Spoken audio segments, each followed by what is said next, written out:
Hello, my friends. How are you? This is Dr. Annette, and my goodness, I am so excited. We are coming to the end of our book study that we're looking at Heart, and it has been such a fabulous journey. I've really enjoyed working with you and collaborating and just really digging into the meat and potatoes of our heart and how we can leave a heart print on all of those that we come in contact with. We're focusing on education, but I can definitely see how I can take this information and I can use it in other areas of my life. And I hope that you've been able to do that as well. We've gone through a lot of reflection and a lot of really deep a look deep into what we do and why we do what we do, and to find that inner strength and the inner motivation to keep doing the good that we can do every single day. So, my friends, I hope that you are also to the point where you are just ready to start using this information to support the work that you do in your classroom or whatever organization that you are in. And you know what, we're just ready to get to the very last letter, the T, and the T in the word heart stands for thought. And so we're going to spend the next couple of sessions looking at this unit. It is only let's see, 5 chapters long, so it'll be a little bit quicker, just 3 quick videos on this, and then we'll be done. Basically, these are shorter chapters, so it'll go a little bit quicker, and probably you want to, if you're like me, I like to kind of read up, get to the end. So you may be that same type of person. But anyways, let's go ahead and get started. Let's transition to our videos. All right. So here we are looking at the book Heart. And again, I'll just do a little quick synopsis for us. We are looking at happiness, and today we begin that final chapter on thoughts. We're looking at how finding happiness through engagement in meaningful alliances while taking focused risks using intelligent thought and wisdom, how this creates our heart print, and our heart print matters. And I hope that every time I read that phrase to you, with each lesson that we've been going through, each chapter throughout the book, that it makes more and more sense, that it's more connected. All right, again, make certain that you have your journal ready to go. Lots of great information in there. And again, thoughts. Okay, so all of these components, all of these elements are essential for a deeper connections to our work over the lifetime of our professional careers. And my friends, our heart print matters, definitely matters. So part 5 is in developing heart. We are looking at thought, and our essential question is, are you a person with surface and deep knowledge capacity, thought, and wisdom? So that is our essential question we're going to focus on in this section. Now the T is for thought, and we will explore the role that thought, wisdom about knowing what to do plays in our growth as professional educators. And we are going to explore how to find our professional voice. Now, as always, we always start a new section with an introduction, and I want to read to you, I'll start on page 201, just a little bit about what the author has shared. So the author shares W. Edwards Deming, which is a quote. He says, "It is not enough to do your best. You must first know what to do and then do your best." All right. So the author shares that, as I shared before, we explore the role that thought, which is wisdom about knowing what to do, plays in our growth as professional educators. We explore how to find our professional voice. There are some questions that we ponder. What do we really understand about the content of our curriculum? What do we care about, believe, and expect from others and ourselves each and every day of our work? And what are the principles that we will defend and teach our students and colleagues throughout our careers? And those 3 questions kind of wrap up all of the information that we need to be initially thinking about when we think of the term thought, and how our thought and wisdom are going to impact our educational career. Now, the author shares that in order to do this, we need to have both surface and deep pedagogical knowledge about our subject area, right? We have surface knowledge, but then we also dig down into those pillars of our subject area. Now, if you're an elementary teacher, of course, you're going to have that surface knowledge and some deep pedagogical knowledge within several different realms of education, because we have reading, writing, literacy, reading, writing. We have the spelling. We have math, science, social studies, health. We have all of those different areas, right? And then we also should develop our wisdom about the content and the process of our work. Okay, so we go back to the content with the first point there, and then we go to the wisdom about developing our wisdom about the content and how to the process of that learning works. And then, so that's kind of like that science and that art of education. And then we need to know the best strategies, representations, and ways to make the complex ideas simpler. Whether you are teaching middle school, high school, elementary, college, there are huge ideas that as a teacher is what we do is we unpack those ideas and we break it down into easier steps for our students to be able to understand. And we are able to do that based upon the knowledge that we have, that surface and deep knowledge that we have, as well as those instructional strategies and the ways that we present that information. So it is definitely a balancing act, and one that as educators we work every single day. The author also shares that there are three components that make an effective teacher, right? Character, right? So in his example, he talks about the hiring process and looking for a new team member. So he talks about character. Character was our search for evidence for the potential of growing in your heartprint around the first parts of the book. That competence that person has, was our search for evidence of the academic knowledge and wisdom about the subject matter. And then the third is the commitment, right? They're searching for a person that has evidence of personal commitment to the PLC process, the desire to make themselves better, to learn, to leave that heartprint on others. So whenever you're working, we've came out of talking about alliances and developing those risks, and that character, competence, and commitment. Those are three important components that people are looking for whenever they are identifying with a team or building a team or attracting new members to their team. Okay, so I thought that was something that was important for us to know about. And all of this comes in the wisdom about working with people and developing those relationships. All right. Okay, my friends. So let's take a look at, let's go to the next page. And this is chapter 29. All right. This is your great adventure. Helen Keller says life is either a daring adventure or nothing at all. Okay. So you're either out there growing and learning, or there's nothing that's happening. So the author goes on to explain that in 1992 that he was on his third job as a teacher and leader. Oddly enough, I had been at each job exactly 6 years. I was also starting to gain some traction as a national thought leader in my field of study in mathematics. And the author talks about a person that he was working with, and then they were starting to look at the job that a teacher does, the job that a leader does, the job that anyone does with a group of people or an organization. So he shares the great adventure, right? This is like a metaphor. So he talks about his presentation that he had. He shares that in order to, but when you're going on a great adventure, there's 5 components that you look at, right? There are a clear mission and a purpose for that great adventure. So think about in education. When there is a clear purpose, there is a mission about what it is that you are doing, whether you're doing something in a classroom or whether you're going on a trip, making it a specific adventure, right? The author also shares that there are significant obstacles and opposition to achieving the mission. In the classroom, we definitely have some obstacles. Schools have obstacles that need to be overcome. When you go on an adventure, you might come across some obstacles that make it difficult for you to complete that. I think about, going on a hike, right? If your mission is to go on a hike to get healthy, some obstacles might be, well, you trip and fall, now you have an injury, okay?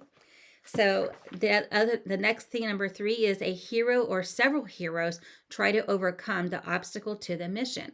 So if you're going on a trip, you have some friends that will help you overcome that obstacle. Perhaps you need to bring a doctor in depending upon the injury, right? Well, in a classroom, there's not only the teacher, but there's also the team of teachers as heroes, right? All of you working together to overcome any obstacles that are impacting the opportunity for the students to learn. And number four, the heroes use thoughtful and effective strategies to achieve the mission. Okay, so as a classroom teacher or as a building administrator or a leader of a different organization, you're going to have effective strategies that are thoughtful, that are grounded in research, that to be effective, highly effective, in order to achieve that mission. And then finally, the victory.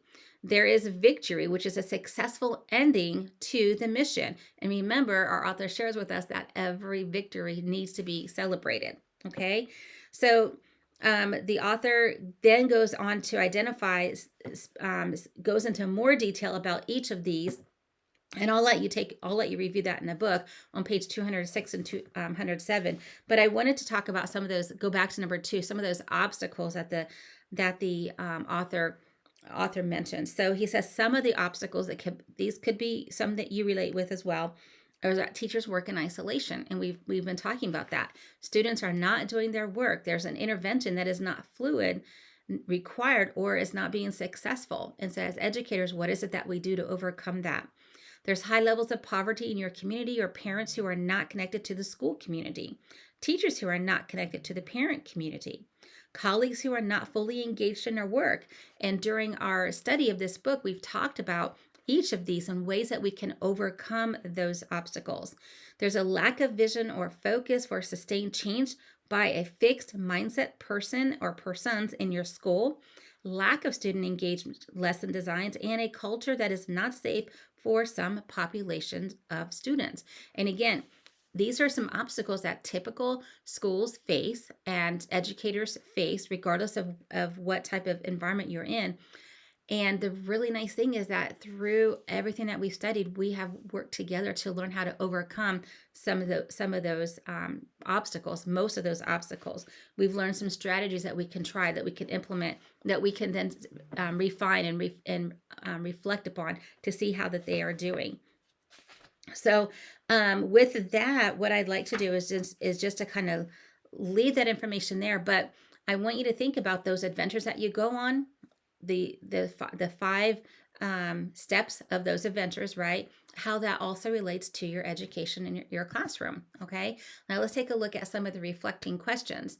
So how do you view your work life, thought, and wisdom as part of your great adventure movie? Okay, and when the author used not only as a trip, but those 5 elements he used as like a movie, right? You have the adventure that you're going to be going on. And what is your current wisdom about the purpose of your work? Okay. On page 207, we talked about this. The barriers and obstacles can be endless, right?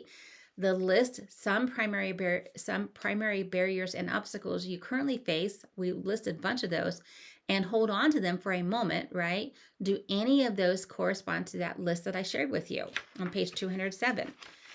We know that there are going to be obstacles. And do we look at that cup half full or half empty? Okay. Remember, it's all about perspective. It's about that growth mindset as well. What it is that we can do together to help each other overcome those obstacles, right? You've heard of the term where there's a will, there's a way, right? And then finally, what is the best current strategy you use to improve student learning and overcome obstacles for your grade level or course-based team? How do you communicate this wisdom to your colleagues? And then I want you to take time to name a victory, yay, that celebration, right, that you have had in the past few weeks or in the past school season. Describe the story that led to that victory. All right, my friends. So that is some information, some great information that can really help us to really focus on the work it is that we are doing, knowing that it is a process and that we have worked on overcoming many of those obstacles together in our study, our conversations that we've had. And, you know, it's good to sit and it's good to reflect upon what has happened, how it is that you can overcome any of those challenges, and then to celebrate the victories, because you know what, every little victory is a win. It's a little win to the bigger win, and we're all really working towards the big win, which is supporting our students, to become those great citizens and productive citizens that we have in our communities. All right, my friends. So now we're going to go on to chapter 30. Okay. So on chapter 30, this focus is your voice of wisdom. Okay, your voice of wisdom. Now, Muhammad Ali, I found this to be a fabulous quote. I wrote this one down and I posted it. Don't count the days, make the days count. And that's by Muhammad Ali. And I thought that was fabulous. That was absolutely fabulous. Don't count the days, right? How many times do we count the days till vacation? But make those days count. Now, in this section, the author shares that quote, and then he says, "Oh, how do we make the days of our professional life count, right? How do we make those days count?" And the author tells about an example of when he was actually working with his mentor, which was Rick Dufour, and they were working together at a school. And he came to find out that there were some specific things that he could identify with that would definitely make those days count. That every single day that he was with his students, that he made sure that it was a purposeful, meaningful, fabulous day of learning and opportunity. So not only every single day counted, but he made certain that every single minute that he was involved with those students counted. Every single second counts. Because when we look at the big picture, we don't have much time with the kids. We're out of a 6.5, 7 hour day, we only have them for about 4 to 4.5 hours. And that's if you're an elementary teacher, right? If you are a middle or high school teacher and you teach, if you have a 45-minute period, or if you have a 90-minute period, whatever it is, that's all you have. And the work that you do needs to make that impact. So I wanted to share some of the things that to highlight these that Timothy Knoll's shares about his thoughts and his wisdom. What he says is these following 5 elements, they are of my voice, of my thought and wisdom. And it took him 15 years to shape and unfold this so that he could share it with others. So this is what he says. First, the classroom should be a fun and engaging place for each and every student. Remember, we want each and every student to have that opportunity to learn, and we work hard to ensure each and every student can achieve the standards, the goals that are set for the grade level. Okay. We want to make certain that the work that they do is relevant and that it is meaningful. So it's just not fluff and fun, right? It's relevant and meaningful work for each and every student. And what can be done for student A may be something totally different for student B, because what we need to do is make everything, all the standards that we're teaching, make the lessons accessible to every student. Okay. Second, students have the right to be college and career ready. Remember, we are not just focusing on those high achievers. We are ensuring that those students, even if those students have an IEP or they're an language deficient and the English learner, we want to make certain that we are doing everything we can to ensure those students are college and career ready. We are not sorting. We're not playing the Harry Potter in a sorting game, right? We are ensuring that every single student has every single opportunity to be college and career ready, whether they decide to go to college or a trade school or whatever it is that they decide. But they leave us with those skills.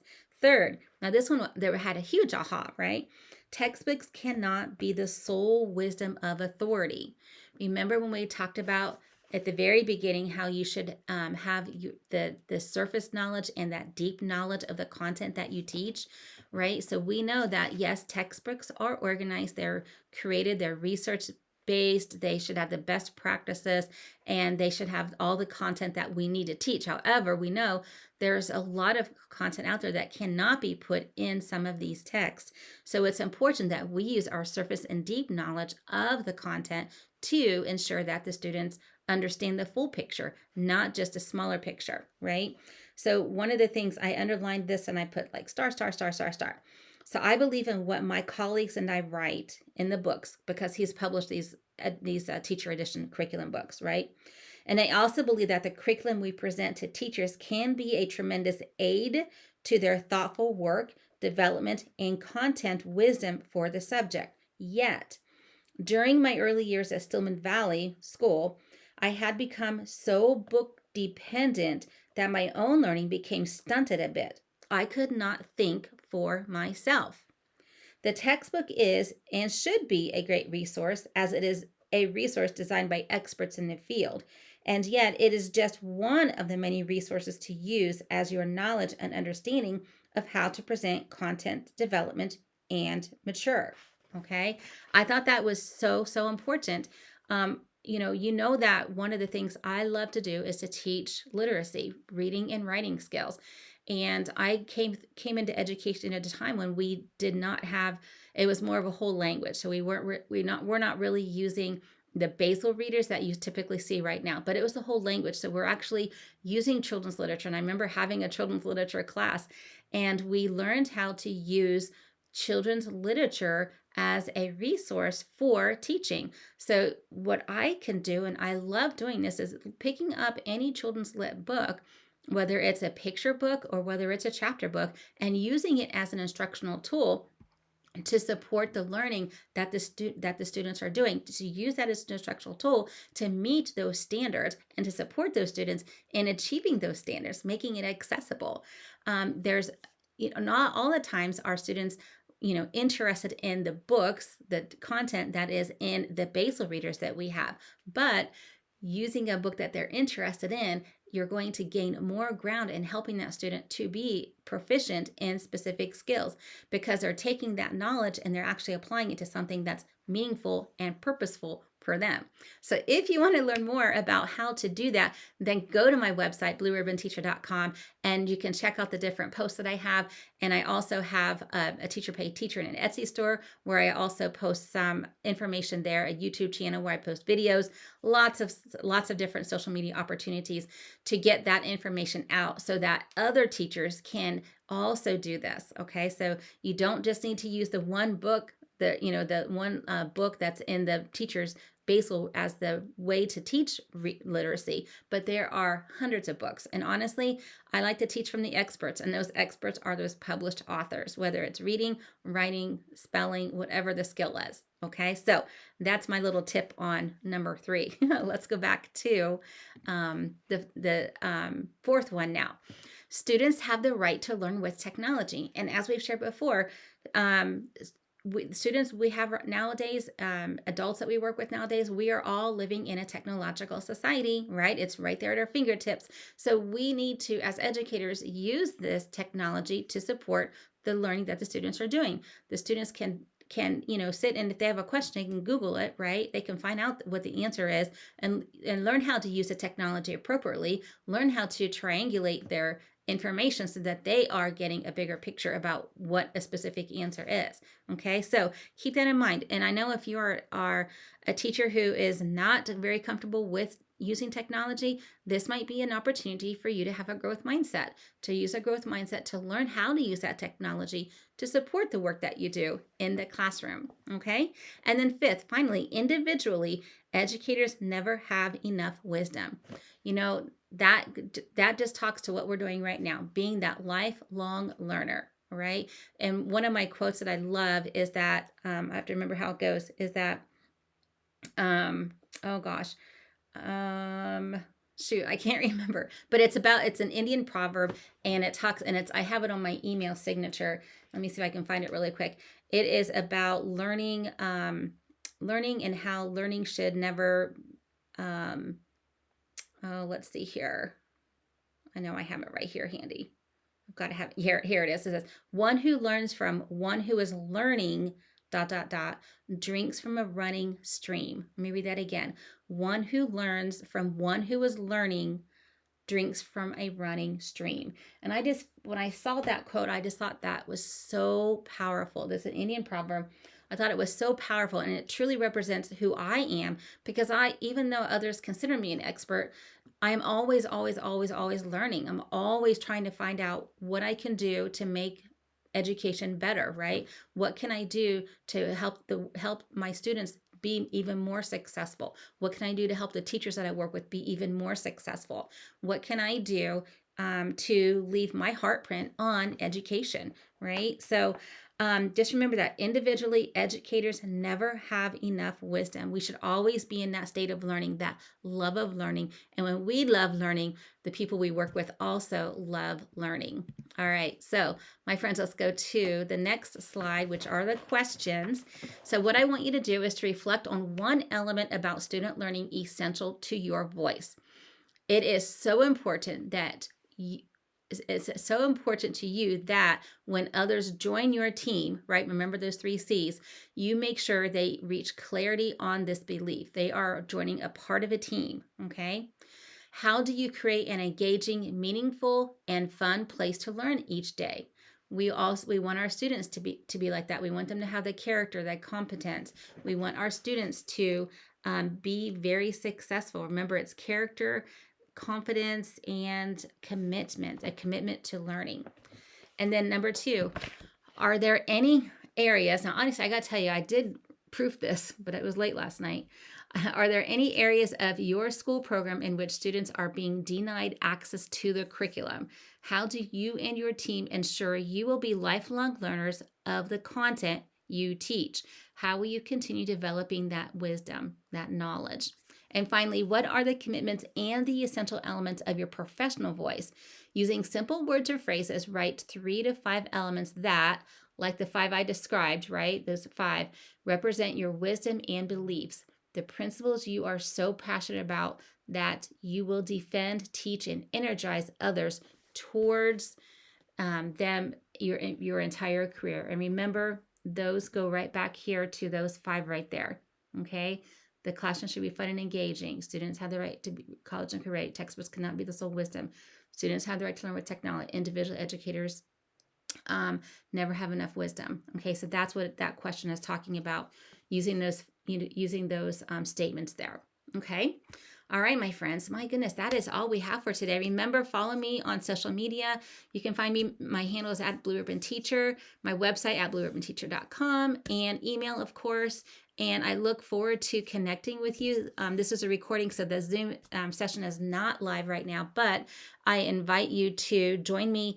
Contact me, email me, connect with me, and I'd love to further discuss this with you. All right, don't forget, if you're looking for any of those literacy resources that I mentioned, check out my website. That'll be like a first stopping point. My Teacher Pay Teachers and Etsy store. Contact me if you ever have any questions. I'm always happy to help out. All right, my friends. That is all I have for you today. We're going to wrap up with that, and we have two more lessons or sessions to go with this book, and we will be done. And I hope that this is having just as much of an impact on you as it has on me. All right, my friends, until next time, have a blessed day. Take care. Bye.